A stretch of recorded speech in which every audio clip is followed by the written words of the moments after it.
আসলো রাষ্ট্রপতির ভাষণ। এখন আসে। ভাষণটা কি জরুরি ছিল? অবশ্যই জরুরি ছিল।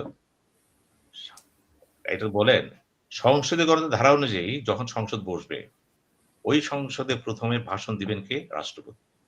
উনি ভাষণ দিয়ে ওই সরকারের কিছু মৌলিক নীতিমালার পক্ষে কিছু কথাবার্তা বলবেন।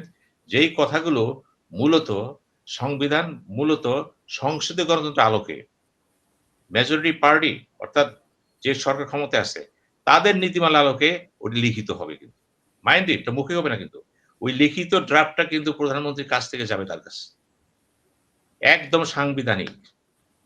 মামুন মাহবুব তো সিনিয়র লয়ার। সাংবিধানিক।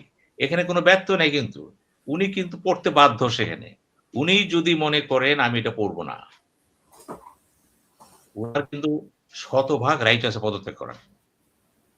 উনি কিন্তু পদত্যাগ করেন নাই। উনি পদত্যাগ না করে প্রধানমন্ত্রীর সেই লেখাটা তাকে তো আগেই পাঠিয়ে দেওয়া হয়েছে। তিনি পড়েছেন এবং তিনি মনে করেছেন বিদ্যমান পরিস্থিতির জিনিসগুলো বলা উচিত। অর্থাৎ তিনি কিন্তু ওই যে পরিবর্তন আসলো ৫ই অগাস্টের পরে, এই পরিবর্তনের ঝান্ডাকে তুলে ধরলেন। এবং তিনি তারেক জিয়াকে বুঝিয়ে দিলেন, আমি একতরফা কথা বলব না।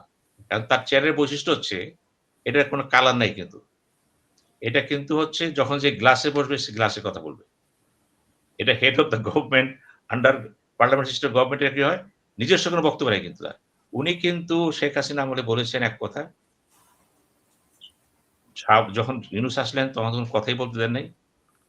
এবং এবার যখন বিএনপি আসলেন, নিঃসন্দেহে তিনি বিএনপির কথাই বলবেন। ঘটনাক্রমে দেখেন কি হলো? ২ টি দলের মতবাদ চিন্তাভাবনা সম্পূর্ণ ভিন্ন।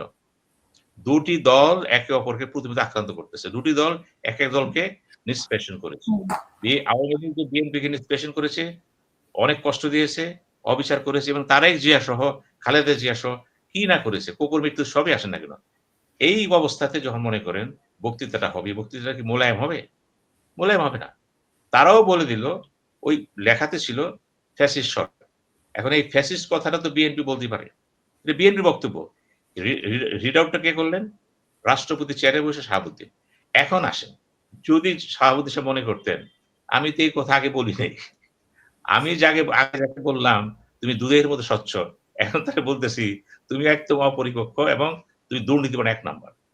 একই ব্যক্তি কিন্তু কথা বলতে পারবে কিনা, এটা ওর নৈতিক অবস্থান। সাংবিধানিক অবস্থান থেকে সে কিন্তু পুরোপুরি 100% কারেক্ট। নৈতিক অবস্থান থেকে তিনি কিন্তু এখানে কিছুটা দুর্বল হতেই পারেন। কারণ তিনি একই ব্যক্তি যে তাকে চেয়ারে বসাইলো, যে তাকে সৃষ্টি করল, এখন তার বিরুদ্ধে তিনি কি বলতেছেন? উলটপালট। আবার যাদের পক্ষে বলতেছেন, তাদের বিরুদ্ধে কি বলছেন? বিপরীত কথা। এইজন্যই কিন্তু পাবলিক পারসেপশন টা কি হলো? কেউ তাকে বলল মুনাফিক, কেউ বলল আত্মহত্যা করা উচিত ছিল। নানান কথা। এটা কেন বলল? নৈতিক অবস্থান থেকে। কিন্তু যারা সংসদে গণতন্ত্র জানেন, বুঝেন, তারা এই কথা বলবেন না। তারা বলবেন উনি যে কাজটা করেছেন, উনি কিন্তু ওই কাজই করবেন। তার কোনো ক্ষমতা ছিল না ওই ড্রাফটের বাইরে একটা কথা বলার। একটু চেষ্টা করেছিল বিগত দিনে বিচারপতি শাহাবুদ্দিন আহমেদ। একটু চেষ্টা করেছিল কিন্তু সে।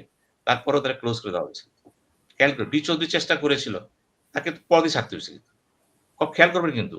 এটা সংবিধান অ্যালাও করবে না তাকে। কারণ এখানে ভাষণ নাই কিন্তু। চৌধুরী তো বলেইছিল, আমি একটা অন্য ধরনের প্রেসিডেন্ট একটা ডিফারেন্ট চেয়ার তৈরি করব। তার তো সেই ক্ষমতা নাই।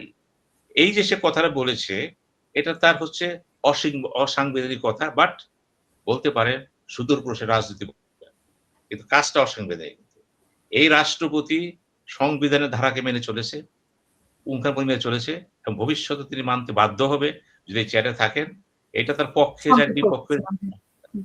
কারণ তাকে কিন্তু এটা বানাইছে কে? তাকে এই চেয়ারটা বানাইছে কিন্তু আওয়ামী লীগ, বিএনপি, জাতীয় পার্টি দ্বাদশ সংসদে। খেয়াল করবেন কিন্তু। এরাই কিন্তু বানাইছে এরা।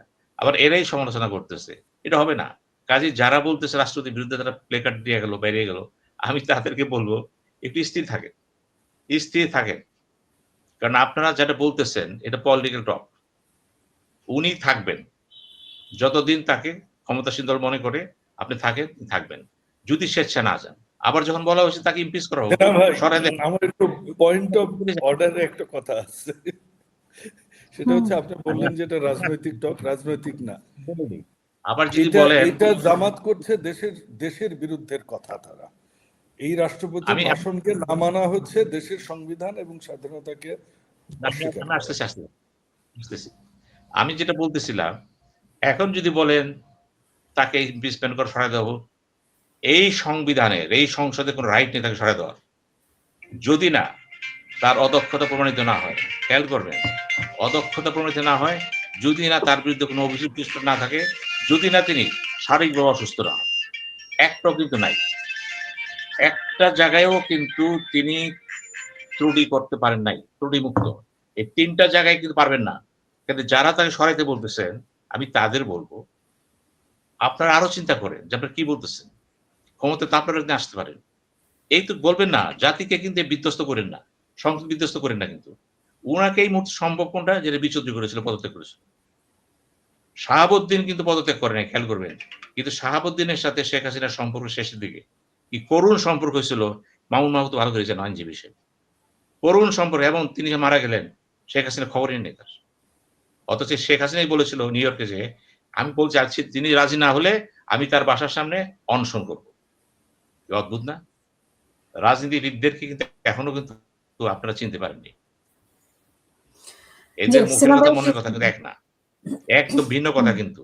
যার জন্য বললেন তাকে বলতেছেন আপনারা, এবং যখন শাহাবুদ্দিন বিবেকের কারণে কিছু কথা বলা শুরু করলেন, উনি বলেছেন কিন্তু মানেন নাই এমন কিছু। তখন তার সাথে সম্পর্কটা একদম বিপরীত। এবং মৃত্যুর পরে তাকে খবর নেয় পদত্যাগ করার পরে।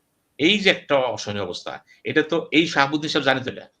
উনি এটা জানে, উনাকে আপনি আমি যে বলে দেব হবে না তো। আমি যেটা মনে করি, উনি যেহেতু বুঝে শুনে নিজের নিজের বুঝতেই কিন্তু এটা পড়েছে। উনি পদত্যাগ করেনি। আর পদত্যাগ করলে কি হতো কি না হতো অত গভীরে তো আমরা জানি না। আমরা যাব না তো এখানে। আপাত দৃশ্যে নৈতিকতার দিক থেকে মনে হচ্ছে তিনি পারতেন। আর সংবিধানের দিক থেকে কি হবে? সাংবিধানিকভাবে তিনি যেটা করেছেন, উনি কিছুই ভুল করেন নাই। বরঞ্চ সংসদীয় গণতন্ত্রকে তিনি আফুল করেছেন। ধন্যবাদ।